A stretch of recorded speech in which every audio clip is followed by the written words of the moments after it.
Selamat berjumpa kembali dengan kami, channel Film Legenda Nusantara. Dalam channel ini, kami akan menyajikan cerita-cerita legenda, cerita-cerita sejarah Nusantara, kejayaan Nusantara. Semoga kita semua akan menyadari bahwa negara kita, Nusantara, adalah negara yang sangat luar biasa. Salam NKRI. Kemelut Blambangan bagian 9. Ketika ia menggeledah dalam gua itu dan melihat keadaan gua itu seperti sebuah rumah, Maya Dewi merasa suka dengan tempat itu. Maka, setelah ia mengantar 3 orang gadis itu ke dusun Sampangan dan minta bantuan Ki Lurah Gabjar agar kedua orang gadis itu dikembalikan ke rumah masing-masing di dusun lain itu, Maya Dewi berpamit dari para penduduk. Akan tetapi Ki Lurah Ganjar dan para penduduk dusun Sampangan menahannya. Mereka semua amat berterima kasih kepada Maya Dewi yang telah membebaskan mereka dari ancaman guru dan murid jahat itu. Terutama sekali Ki Lurah Ganjar sekeluarga yang merasa amat berbahagia karena putri mereka kembali dalam keadaan selamat dan tidak sampai ternoda seperti 2 orang gadis yang lain.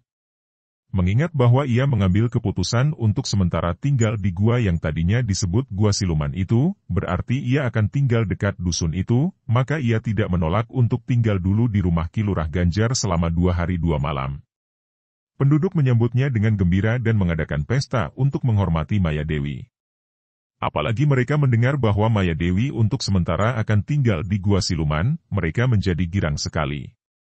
Dengan adanya wanita sakti itu dekat Sampangan, mereka merasa aman dan tenteram. Dengan sukarela, para penduduk lalu bergotong royong membersihkan gua itu, melengkapinya dengan perabot rumah baru dan membuang perabot rumah bekas milik guru dan murid jahat itu.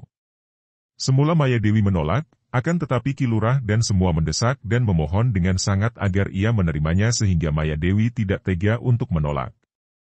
Maka lengkaplah perabot rumah dalam gua itu, walaupun hanya sederhana karena apa yang disediakan orang-orang dusun itu tentu saja bukan perabotan yang biasa dipakai orang-orang kota, akan tetapi di situ sudah ada pembaringan, meja kursi, tempat pakaian perabot dapur dan makan.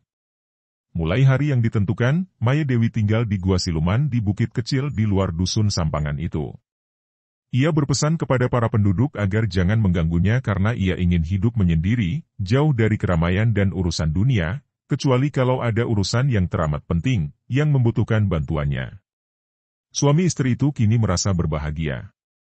Kebahagiaan mereka tampak pada wajah mereka. Ki Tejo Manik yang berusia 46 tahun itu masih tampak gagah perkasa. Tubuhnya tinggi tegap dan kokoh kuat. Wajahnya yang tampan gagah itu berseri, matanya lebat mencorong penuh semangat. Alis, rambut dan kumisnya masih hitam. Hidungnya besar mancung dan mulutnya membayangkan senyum ramah. Kalau sebulan yang lalu, wajah tampan gagah itu masih diselimuti mendung dan hatinya menderita tekanan selama belasan tahun karena kehilangan putranya, kini menjadi cerah dan berseri gembira. Istrinya, Nyi Retno Susilo, wanita cantik dan gagah berusia 42 tahun itu pun masih tampak cantik dengan mata jeli dan sinarnya tajam, bentuk mulut yang manis sekali, dan tubuhnya yang masih padat seperti tubuh seorang gadis. Juga wajah wanita ini yang dulunya selalu muram kini tampak berseri dan bercahaya. Kebahagiaan suami istri ini mudah dimengerti. Selama 14 tahun mereka kehilangan anak tunggal mereka Bagus Sajiwo yang diculik orang sejak dia berusia 6 tahun. Kini, sebulan yang lalu, Bagus Sajiwo pulang ke Gunung Kawi dan telah menjadi seorang pemuda berusia 20 tahun yang tampan dan sakti mandraguna, bahkan melebihi kesaktian Tejo Manik sendiri. Pada pagi hari itu, suami istri itu duduk di ruangan depan dan keduanya memandang kepada putra mereka yang sudah berkumpul kembali dengan mereka selama 1 bulan. Mereka merasa bangga sekali melihat Bagus Sajiwo kini menjadi seorang pemuda yang tampan, lemah lembut sikapnya dan bijaksana. Selama 1 bulan ini mereka saling bercerita tentang pengalaman mereka selama 14 tahun berpisah. Melihat Bagus Sajiwo duduk diam seperti ada yang dipikirkan, Retno Susilo menghela napas panjang dan berkata, "Angger, Bagus Sajiwo, engkau kelihatan melamun, apakah yang kau pikirkan? Kalau engkau memikirkan Maya Dewi, aku sudah mengatakan bahwa aku merasa menyesal sekali telah bersikap dan bertindak tidak adil kepadanya." Bagus Sajiwo memandang ibunya dengan senyum membesarkan hati, matanya juga sama sekali tidak menunjukkan penyesalan. "Tidak, Ibu. Tidak ada yang perlu disesalkan. Sikap dan tindakan ibu terhadap Dewi itu wajar dan aku yakin Dewi juga dapat menerimanya dengan sabar dan maklum. Juga aku tidak mengkhawatirkan keadaannya karena dengan kesaktiannya sekarang, ditambah dengan kesadarannya, aku yakin Dewi akan dapat hidup benar, berjalan di atas lorong kebenaran dan selalu akan membela kebenaran dan keadilan. Engkau benar, Bagus. Akan tetapi aku pun melihat engkau termenung sejak tadi. Tentu ada sesuatu yang kau pikirkan. Kata Ki Tejo Manik sambil memandang wajah putranya dengan penuh selidik. Bagus tersenyum lagi dan berkata dengan suara lembut. Ayah dan ibu memiliki pandangan tajam sekali dan amat memperhatikan aku, hal ini amat membesarkan hati. Sesungguhnya, ayah dan ibu, aku hanya teringat akan pesan mendiang Eyang Guru Ki Ageng Mahendra bahwa aku harus membela kebenaran dan keadilan, melindungi yang lemah tertindas, dan membela Mataram dari musuh-musuhnya, terutama Kumpeni Belanada. Kalau aku hanya berdiam saja di sini bagaimana mungkin aku dapat mentaati pesan mendiang Eyang Guru? Akan tetapi hatiku juga merasa tidak enak kalau harus meninggalkan lagi ayah dan ibu padahal baru sebulan aku pulang ke sini. Suami istri itu saling pandang. Bagus, kami juga menyetujui sepenuhnya pesan Eyang Gurumu itu, bukankah begitu, Di Ajeng? Retno Susilo menghela napas panjang dan memegang kedua tangan putranya. Anakku bocah Bagus.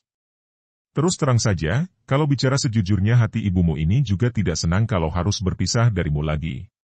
Akan tetapi aku dan ayahmu mengerti bahwa pesan Eyang Gurumu itu menjadi tugasmu.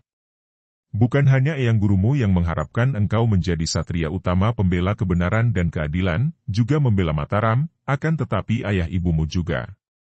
Sejak dulu kami pun berusaha untuk selalu memenuhi kewajiban itu, karena itu, kalau engkau harus pergi lagi meninggalkan kami, aku rela karena aku tahu bahwa engkau dalam keadaan selamat dan suatu saat engkau pasti akan kembali ke sini. Aduh, ibu memang bijaksana sekali. Terima kasih, ibu. Kata Bagus Sajiwo lalu dia mencium kedua tangan ibunya dengan hati penuh kasih dan hormat. Bagus, pada waktu ini, Mataram tidak berperang langsung melawan Kumpeni Belanda yang mempunyai kedudukan kuat sekali di Batavia. Seperti pernah kami ceritakan kepadamu, aku dan ibumu juga ikut berjuang membantu pasukan Mataram ketika menyerang benteng Kumpeni Belanda di Batavia akan tetapi 2 kali gagal. Sekarang, Mataram menurut kabar yang kami dengar, terancam oleh Kadipaten Blambangan. Penyerangan terhadap kami tempo hari itu mungkin sekali ada hubungannya dengan sikap permusuhan Blambangan terhadap Mataram. Mereka menyerang kami karena kami adalah orang-orang yang membela Mataram. Karena itu, aku kira sebaiknya kalau engkau pergi mengunjungi dulu keluarga kita sambil mencari berita tentang gerakan Blambangan yang akan memberontak terhadap Mataram. Blambangan merupakan kadipaten yang tidak boleh dipandang ringan. Di sana terdapat banyak orang sakti, juga sejak dulu mempunyai hubungan baik dengan Bali yang pasti akan membantunya, juga pihak Kumpeni pasti berusaha untuk memancing di air keruh, kalau tidak membantu Blambangan setidaknya tentu akan mengadu domba dan memperbesar permusuhan antara Mataram dan Kadipaten Blambangan.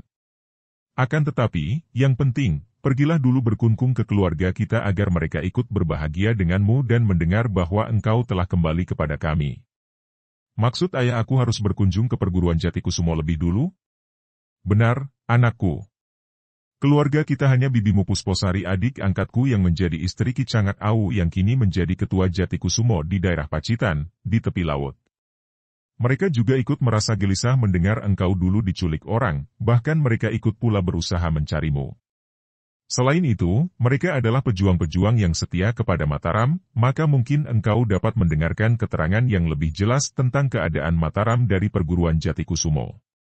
Ketahuilah bahwa suami bibimu itu, Ketua Jatikusumo, masih kakak seperguruan Gusti Putri Wandansari yang sekarang menjadi istri Adipati Surabaya. Ki Tejo Manik juga memperkenalkan nama para satria yang setia kepada Mataram dan para tokoh persilatan dan datuk yang memusuhi Mataram.